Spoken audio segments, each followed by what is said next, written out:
ketika saya praktek, ayah bunda saya cerita sedikit ya. Ketika saya praktek, khususnya di pandemi, 3 bulan pertama saya berhenti di pandemi ya. Sama sekali nggak praktek, terus dokter-dokter umum juga nggak praktek.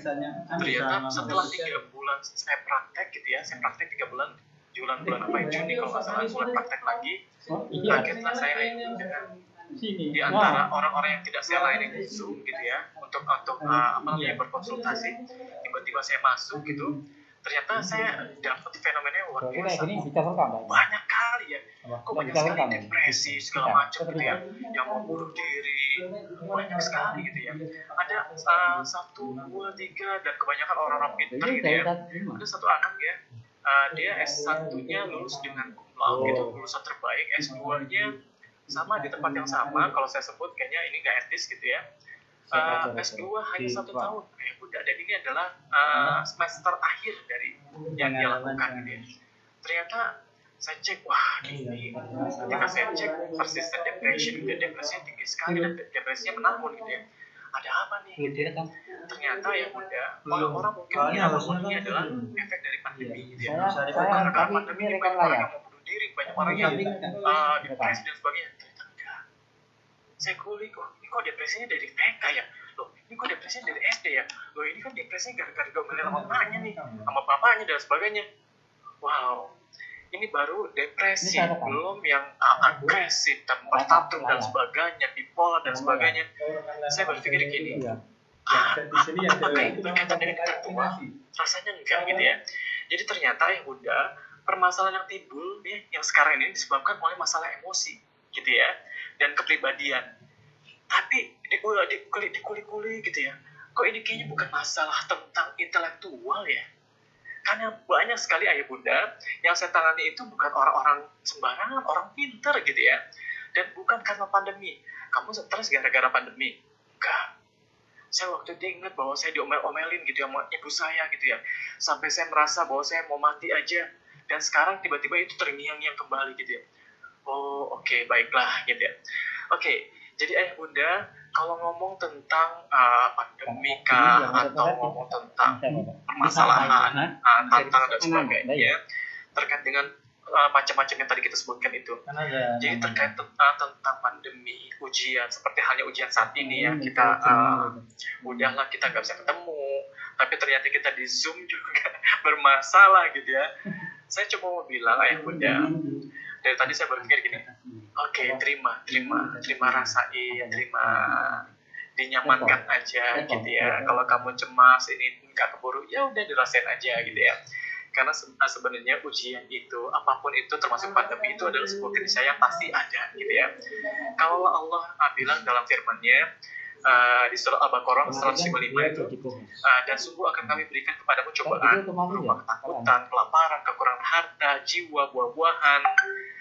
Berikanlah kabar gembira buat orang-orang yang sabar. Orang-orang yang sabar itu orang yang bisa kontrol dirinya.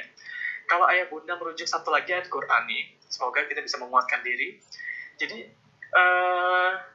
di Quran surat Muhammad ini ayat 31, walanabluwannakum hatta na'lamal mujahidina minkum was-sabirin, dan sungguh kami benar-benar akan menguji kamu sehingga kami mengetahui siapa di antara kita nih, makhluk-makhluk Allah nih, hamba-hamba Allah gitu ya, yang benar-benar berjuang, dan siapa yang di antara kita yang benar-benar bersabar bisa mengontrol dirinya sendiri gitu ya.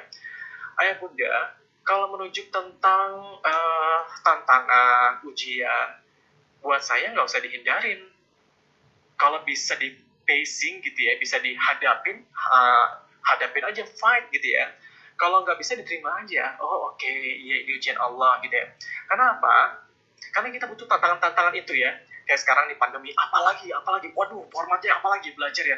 Wah, tadi saya lihat ya di chat itu, bagaimana nih kami punya anak 2 gitu ya. Bagaimana kalau tentang kelas pagi gitu ya. Wah, itu luar biasa. Kita harus mikir luar biasa untuk keluar dari permasalahan hal kayak gini. Kenapa? Ternyata riset membuktikan bahwa ayah bunda, ujian, tantangan itu resource untuk kita tumbuh dan berkembang. Jadi adalah penelitian, ternyata penelitian itu membuktikan bahwa otak kita ini dibangun untuk mencari risiko dan pengalaman, sensasi baru itu penting banget buat otak kita. Kenapa? Karena begitu kita ada tantangan baru, ada pengalaman baru, ada sensasi baru, itu ada sinaptik, ada sel-sel saraf yang nyambung tuh gitu ya, tersinaptik di otak sehingga membentuk sel-sel jaringan-jaringan baru, membentuk sinaptik baru, sambungan baru, dan ketika diulang-ulang termilisasi akhirnya itu yang nanti bisa kita manfaatkan sampai sepanjang usia kita gitu, sampai akhir hayat gitu ya. Kalau kita ngarepin intelektual ayah bunda usia 20 tahun ke atas itu intelektual itu sudah mulai menurun gitu ya. Tapi ketika kita fight gitu ya dengan ujian-ujian yang ada, itu insya Allah itu akan terbentuk sinaptik baru sehingga itu bisa kita pakai gitu ya. Melanisasi itu bisa dipakai sampai tua gitu, sampai paling nggak 50 tahun gitu ya.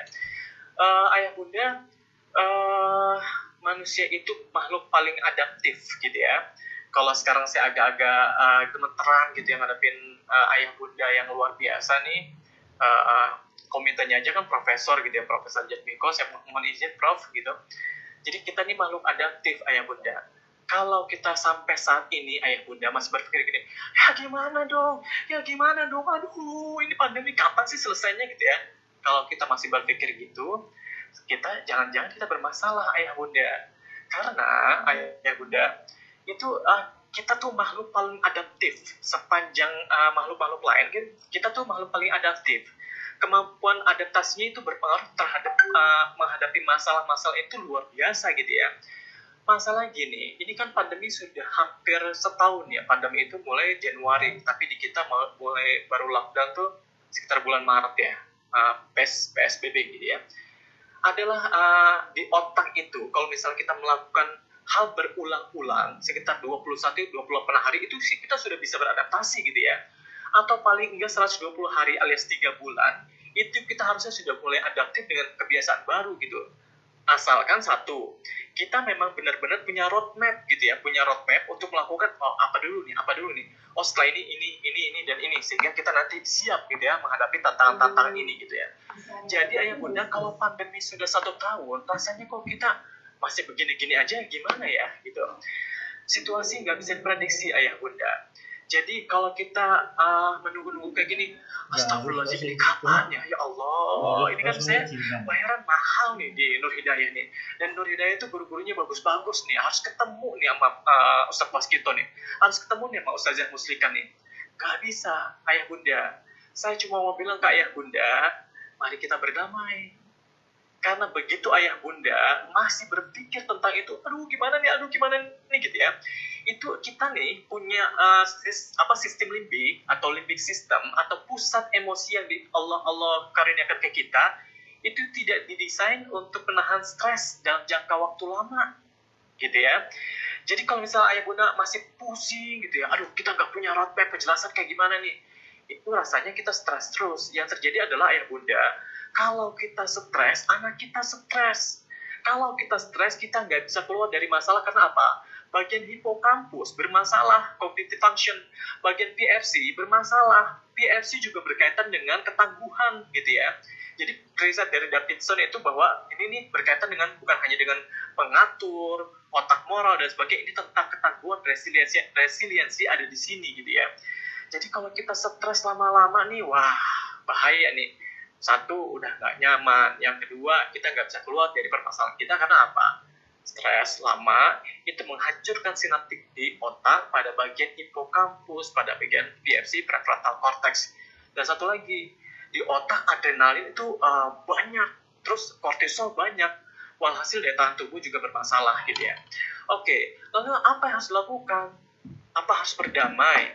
Gimana caranya berdamai? Di awal-awal saya berutuk-rutuknya gitu ya.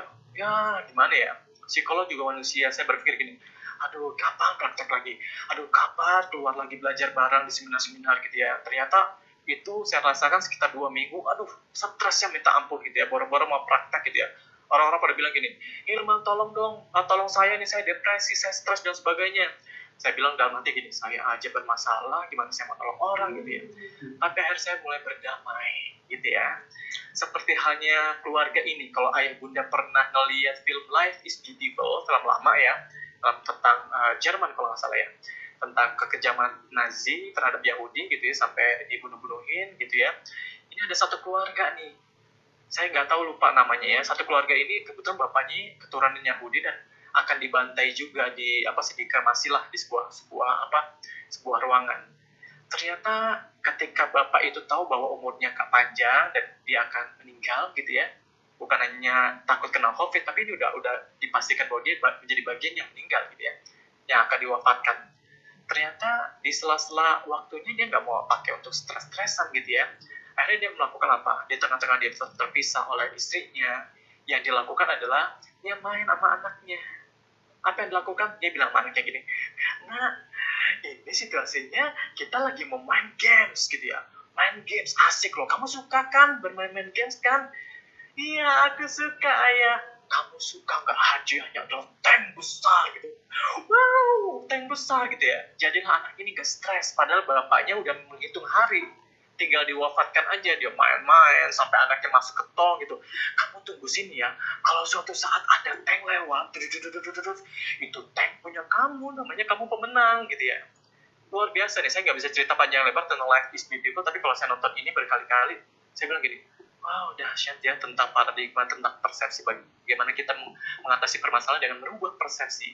Karena ya bunda, kita nggak mungkin tuh rubah-rubah sesuatu yang di luar tuh. Susah ngontor di luar gitu ya. Yang bisa kita lakukan adalah bagaimana merubah persepsi dalam diri kita sendiri gitu ya. Oke, saya nggak bicara banyak di sini, tapi yang jelas, kalau kita bisa merubah persepsi kita bisa berdamai dengan lingkungan, dengan keadaan. Kuncinya apa sih? Acceptance, terima. Gitu ya. Semuanya dari Allah, kembali ke Allah gitu ya. Kalau Allah menghendaki, ini yang terjadi gitu ya. Tapi kan Allah nggak melihat sebuah hasil. Allah melihat proses gitu ya.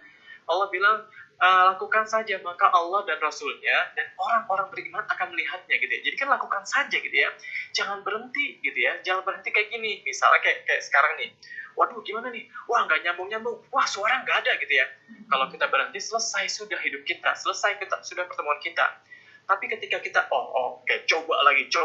Itu yang Allah bilang. Hatta na'lamal mujahidin minkum wassabirin. Sampai kami melihat siapa di antara kamu yang benar-benar berjuang dan orang-orang yang bersabar, orang-orang yang bisa kontrol dirinya gitu ya. Nah, prinsip acceptance apa? Gampangnya adalah ikhlas dan ridho sih. Ikhlas dengan ketentuan Allah, ridho menjalaninya gitu ya. Lalu gampangnya gimana? Cara gampang banget ya. Ini saya berusaha mempraktekkan dari guru saya.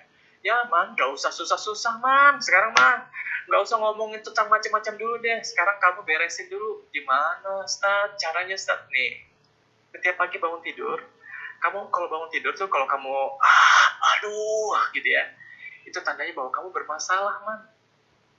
Jadi kalau kamu bermasalah, tandanya jangan-jangan kamu kurang bersyukur gitu ya. Saya melakukan untuk bersyukur pagi-pagi ya. Doanya aja udah luar biasa ya. Alhamdulillahilladzi ahyana ba'dama amatana wa ilaihin nusur gitu ya. Jadi alhamdulillah ketika ini, alhamdulillah gitu ya. Kunci acceptance adalah syukur gitu ya. Oke, dan selesaikan nih toxic yang masih ada. Aduh gimana ya, nanti anak saya ketinggalan. Jangan takut ya. Ayah bunda tahu kan ada bimbel ya, ada bimbel yang namanya kalau di minjem salah satu istilah ya, ada di NF itu Nurul Fikri itu ada namanya Ronin gitu ya. Ronin itu dia belajar 3 tahun itu dikejar dalam waktu 9 bulan kalau nggak salah 9 bulan Ronin gitu ya. Dan anak-anak kita mampu. Kenapa? Karena anak-anak kita punya otak itu waktu dilahirkan itu 1 triliun sel-sel saraf sudah aktif 100 miliar. 900 miliar yang lainnya tunggu sinaptik, tunggu stimulasi gitu ya. Dan anak-anak kita, serta kita, ayah bunda, dengan otak yang luar biasa, yang beratnya kalau laki-laki 1.400 gram, kalau perempuan 1.250 gram, itu bisa belajar selama 30 juta tahun. Jadi nggak usah khawatir ketinggalan pelajaran gitu ya. Yang penting nih anak sehat gitu ya. Yang penting nih anak nyaman gitu ya, sehingga apa, nanti dia bisa memanfaatkan korteksnya nih dengan baik ya, dengan optimal. Karena apa, pintunya adalah pintu perasaan, limbic system ini gitu ya. Jadi di kita juga emosi anak itu ngaruh dari emosi kita. Jadi kita selesaikan nih toksik yang ada di pikiran kita gitu ya. Misalnya, aduh nanti gimana, aduh masih hidup apa enggak ya, itu diselesaikan aja. Hidup apa enggak kita nggak ada yang tahu gitu ya, jalankan aja gitu. Oke, setelah kita acceptance, ayah bunda utilize apa sih? Manfaatkan keadaan gitu ya. Situasi pandemi, ya anak banyak sama kita dong, PDR ya, belajar dari rumah. Ya gimana nih, mana saya bukan guru, Tapi kan tadi ayah bunda sudah dinobatkan sebagai guru terbaik di masa pandemi, luar biasa gitu. Aduh ayah bunda kalau ngomongin kita nih ya, kita nih pejuang gitu ya. Kalau sampai sekarang kita masih ada hope gitu ya, optimis, kita nih pejuang gitu ya, pejuang untuk diri kita, pejuang untuk keluarga kita, pejuang kemanusiaan untuk lingkungan kita gitu ya. Jadi anak banyak bersama kita, saatnya apa? Membayar hutang pengasuhan ayah bunda. Kalau pandemi, itu kan pandemi sekarang ini udah ada katanya vaksin-vaksinnya ya, entah itu akan work atau enggak gitu ya, akan bekerja atau enggak. Tapi yang jelas kita hope-nya, harapannya pandemi segera selesai. Dan ya seperti sedia kala gitu ya. Tapi orang-orang yang merugi adalah orang-orang yang nggak memanfaatkan keadaan saat ini. Ayah bunda ketika saya praktek di rumah sakit, 1, 2, 3, mau dari yang apa? Anak kecil, mau dari kelas SMP, SMA, kuliah, atau bahkan yang 40-an tahun, 50-an tahun, datang depresi, yang bos lah, yang apa, yang direktur, yang BUMN lah, segala macam. Saya bilang masalahnya bukan di intelektual, masalahnya jangan-jangan ini masalah akademik, depresi, residensi dan sebagainya bertumbuh pada pola pengasuhan dulu yang bermasalah. Jadi kalau memang ini bertumbuh dari pengasuhan yang bermasalah, saatnya kita membayar hutang pengasuhan gitu ya. Kenapa ayah bunda? Kalaulah kita punya lahan, kalau kita nggak menanam di musim tanam, salah nanamnya gitu ya, atau nggak ada petaninya di musim tanam gitu ya, kira-kira ada hasilnya nggak? Kan nggak ada petani, nggak ada yang nanam, bagaimana kita menuai gitu ya. Yang ada adalah kita menuai masalah-masalah yang nggak selesai gitu ya. Jadi ketangguhan jiwa dan sebagainya. Cek 5 tahun pertama, apakah kita pengasuh ini bermasalah atau enggak gitu ya.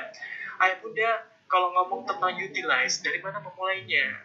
Lakukan dari yang paling penting, urgent, dan yang paling mungkin dilakukan oleh kita. Gak usah cari-cari, gak usah lihat lirik kanan, lirik kiri. Boleh sih, tapi gini, kita adalah tentang kita, nggak bisa sama ayah bunda.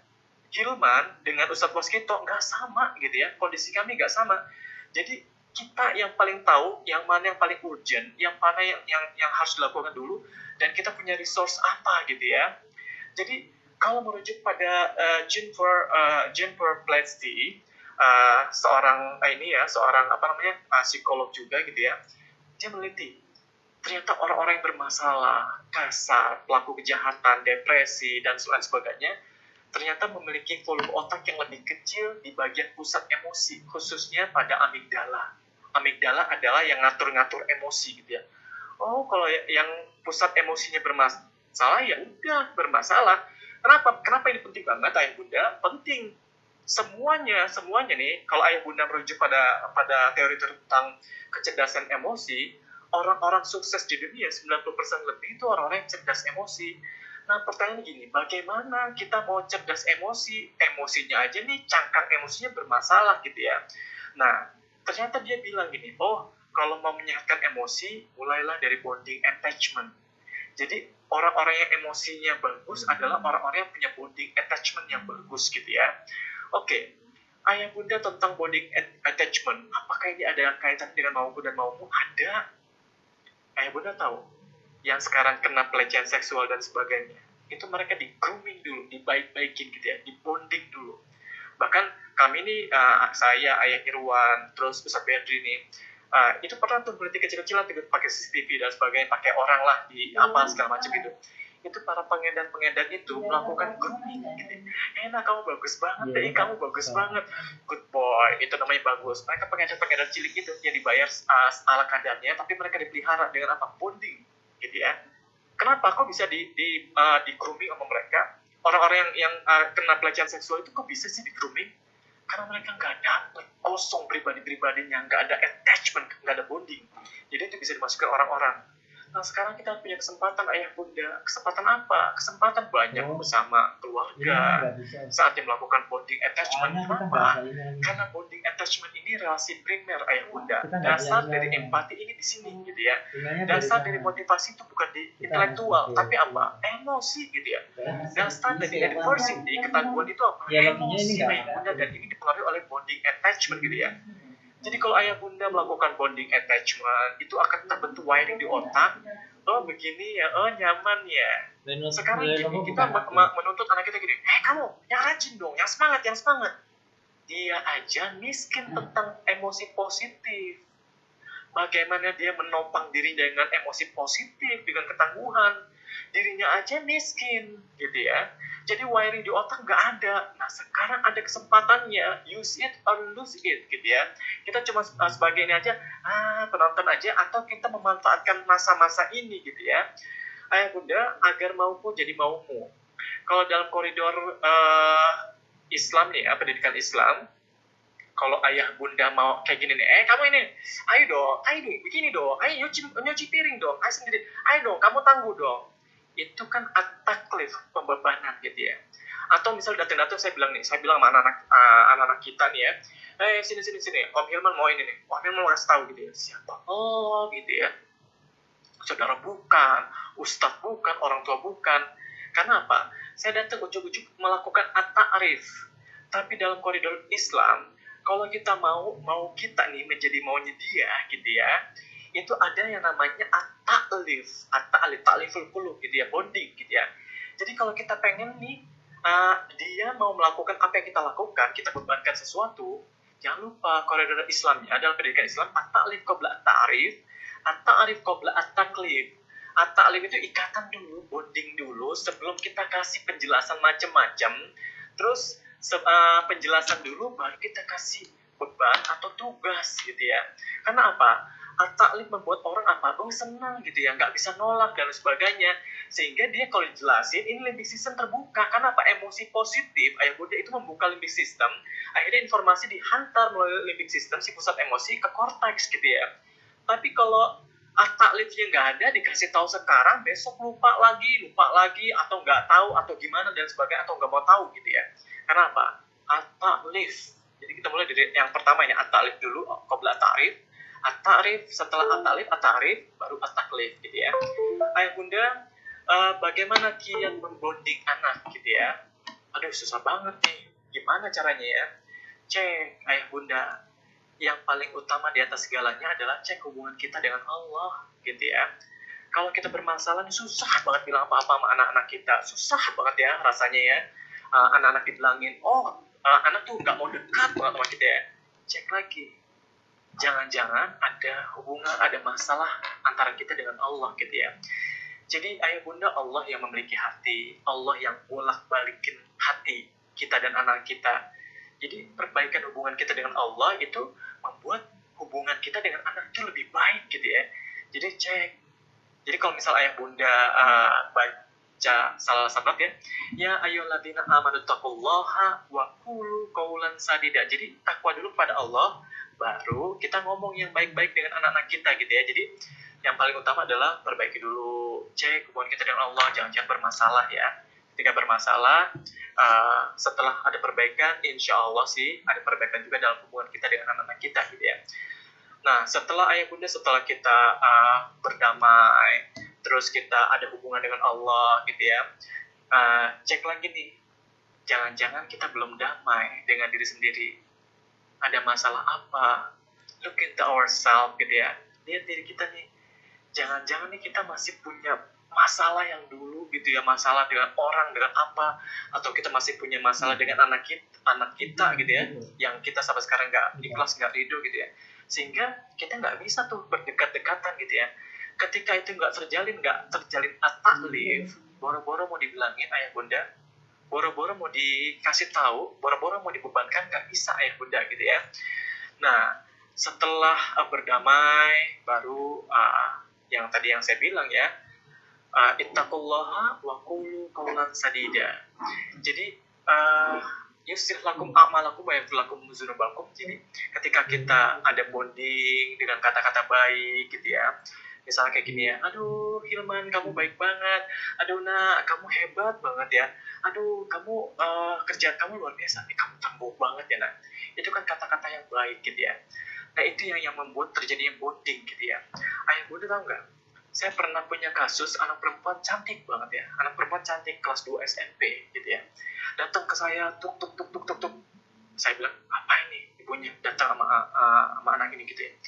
Kasusnya ibunya bilang masuk duluan, dia bilang kayak gini, Pak Hilman, ini anak saya nih, malas belajarnya. Dia turun tuh gitu ya. Setelah anaknya masuk, saya tanya, apa yang terjadi kok kesini sih, nggak salah nih, kan harusnya kan ke mall gitu. Tahu tuh mama gitu ya, ceritalah dia gitu ya, ceritalah setelah kita makan bareng, makan kecil-kecilan aja lah, saya bisa taklim gitu ya, kamu tuh cantik loh. Iya. Tapi nggak tahu, aku udah hancur. Dia bilang, oh hancur kenapa? Hancur aja aku. Hancur kenapa sih, kok bisa hancur padahal kan cantik, kulit putih, kurang apa lagi gitu ya. Enggak, itu luarnya doang, aku udah enggak suci. Dia bilang, oh ya maaf ya kalau ini sepertinya privacy, gak apa-apa kok, tapi jangan bilang-bilang mama aku ya. Oh jangan bilang-bilang mama, jadi mama nggak tahu ya, ayah bunda bapaknya bos bisa ngebeli semuanya gitu ya. Dia di waktu itu dibekali iPhone gitu, iPhone. Temennya ini dia bilang jelek, hitam dan sebagainya, bukan pacarnya, tapi temennya ini suka kayak gini, lu cantik banget, mata lu bulet, apa sih, bulu mata lu tuh lentik gitu, gue tuh seneng deh ngeliatin lo kayak gini gitu ya. Ternyata ayah bunda, setiap hari nih anak suka muji-muji. Jadi ini anak perempuan ini dapatnya dari si temennya ini yang kata dia ini jelek dan gak pantas lah kalau dijadiin pacar gitu ya. Kayaknya nggak asik banget gitu ya.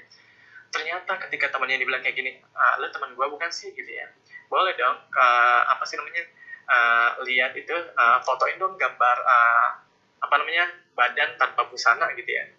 Terus orang-orang kayak gini akhirnya apa, dia ada akta lift. Kalau ada akta lift tuh nggak mampu untuk menolak gitu ya, nanti saya cerita di belakang gitu.